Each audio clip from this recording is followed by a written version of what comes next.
There's this misconception that I have heard talking to multiple people that are interested in spiritual enlightenment, or maybe they're interested in meditation.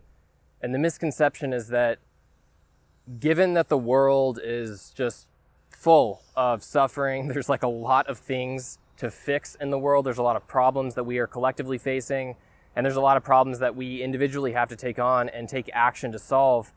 What is the point of spending time trying to become enlightened, or like purifying the mind, walking this path of spirituality to understand who and what we are at the deepest level? Like, what is the point of all that? If there's, like I said, so much bullshit going on in the world, like, wouldn't our time be better spent trying to actually help the world in some sort of service orientation?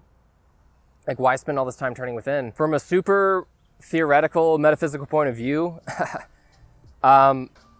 and I'm just speaking based on my own personal experience here, but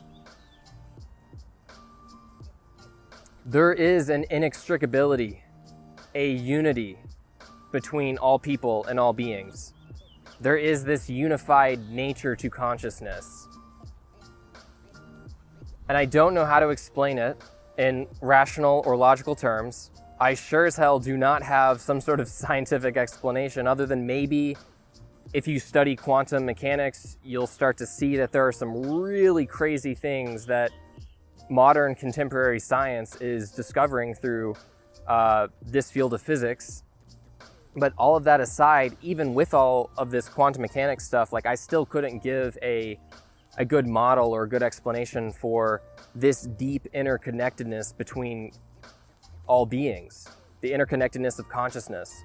It's just something that, as we are deeply practicing cultivating insight into the nature of our experience, you start to realize that all sense of separation, all sense of duality is a dream. It's a belief system that we operate from. It's a context for interpreting the world and meeting our survival needs. What we come to realize is that this seemingly separate fact of our existence is actually just an illusion. So what does this have to do with the original question, the original premise? Well, when you are purifying your own mind, when you yourself are taking on the path to know who and what you are touching the whole. You are touching the whole of all beings, potentially. Like I said, I cannot prove this to you. I cannot prove that there is an inextricable, unified, holistic interconnectedness between all beings. But what I can tell you is that you can experience this wholeness through deep practice. You can feel how your work interpenetrates everything and everyone that you interact with in the external world. But at a deeper level, you can start to connect with this similarity, this sameness that we all have within us, which is that we're all conscious. We are all conscious entities, all conscious beings. It's not quite accurate, you know, the self is an illusion, we must admit. Just study many mystical traditions and you will realize that even the self, even that sense of separation is an illusion. But that aside, like, this work touches all beings. And you can feel that. You can feel that because of the fact that we all are coming from the same source. We are all coming from the same emptiness. The arising moment by moment that we experience, the continuity of existence itself, where is that coming from? Where does a moment go when it is done being a moment and a new moment come from when it is manifesting itself as a new moment? It's coming out of emptiness. It's coming out of this unified field that I'm arguing that we can become conscious of. And when we purify our minds, when we purify our being such that we are acting from that space, in this sense, we are purifying the landscape out of which existence arises, to speak it poetically. Now, the degree of that purification, the degree to which you are pulling the whole, the degree to which you are affecting the whole, you know, that's up for debate. It's probably not very much. This work requires all of us to take it on. But merely by taking it on, there is this metaphysical possibility that you are affecting the whole, that your being is like a gravity well that is pulling the whole into a new direction. Metaphysics aside, whether or not there's some sort of deep interconnectedness wherein if you're doing the work on yourself, you're actually literally purifying the collective consciousness of humanity, that's up for debate.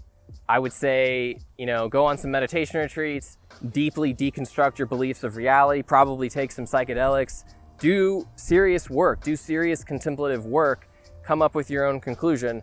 This is just what I've experienced. But aside from this more theoretical point of view, there is the practical side, okay? And this is the question: how could we benefit humanity to our highest degree unless we truly know who we are, unless we truly know what we are, where we're coming from, what existence is, what life is, what love is? How can we know what we need to be doing with our time unless we have deeply become conscious of our nature?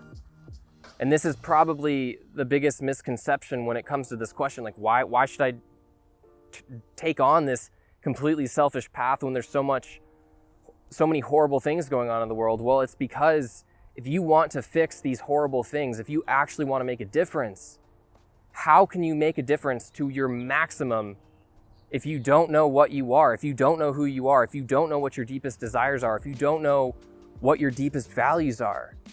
Everyone has their own path. Everyone has their own strengths that they can manifest. But in order to actually actualize those strengths to the highest degree possible, we have to be coming from a position of source. We have to be coming from a position of, I know what I am. I know who I am. I know what I want out of this life. I know how to manifest my highest strengths, my particular unique vantage point and viewpoint of reality. Like, I know where that's coming from, and I know what to do to actualize that purpose. And the only way to actually have insight into this process is by doing this work, doing this inner work on yourself. So until we've done this inner work, until we've truly become enlightened,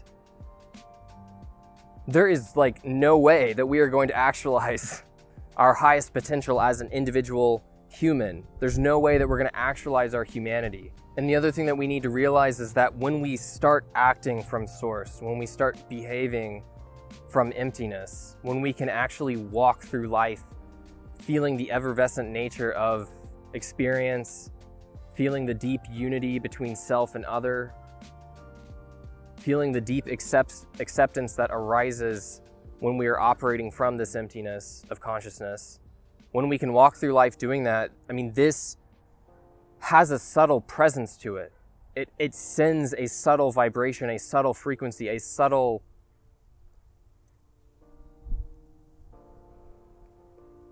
essence to other people.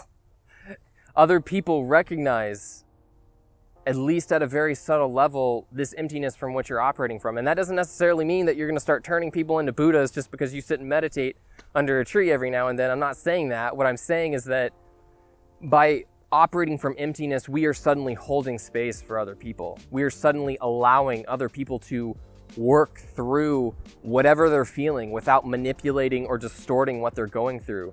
And this has a purifying quality to it. This is what a therapist does. A good therapist holds space for their patients. They are a presence for the patient to manifest and express. The thing is, though, is that there are other forms of expression besides just, working through trauma or working through memories, working through the mind. There's also the presence, the manifestation of someone's being. And when you're holding space for the world, this is literally purifying it at a subtle level. And you start to pick up on this when you can just listen to someone from a place of emptiness, just complete emptiness.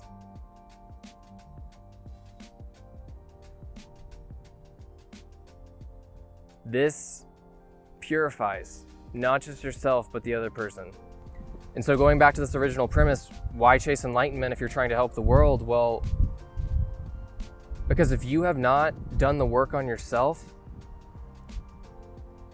there is a necessary limit that you will reach, that you will hit when trying to help others. The best way to help others is to help yourself first.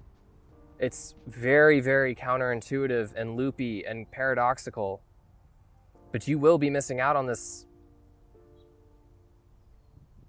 purity that you can bring to the world from becoming enlightened, from turning in, from facing your own self-deception, your own trauma, your own bullshit, your own distortions of reality, your own distortions of yourself. So that's pretty much all I had to say, man. This is a deep question overall. I mean, this is a very, very deep question. Because when you do take on the spiritual path, there is this sense of service that you start to tap into. You want to help other people. You want to help the world. We are all like innately selfless. That is our true nature, is selflessness. And when we are more selfless, that creates this energy in our incarnation that wants to be of service.